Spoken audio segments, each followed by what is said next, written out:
Вот представьте, вот от Киргизии до этого дома 3 километра, они ближе были к нам. Вот мы все позавтракали здесь. А еще сначала они начали стрелять. Утром было это. Это где-то время 6 часов начали они. Слышно было, как хлоп.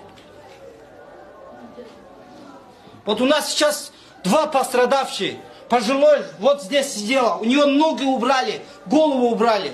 Еще один, ее дочь тоже в реанимации сейчас в больнице. В тяжелом состоянии.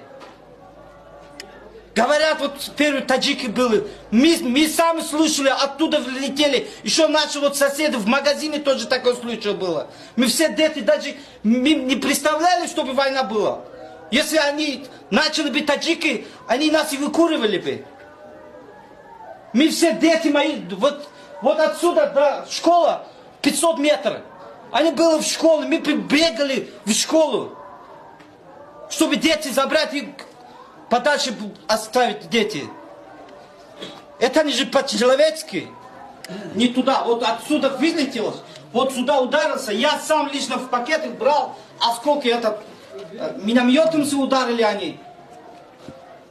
Вот я брал и в пакет положил и отдал нашим ребятам.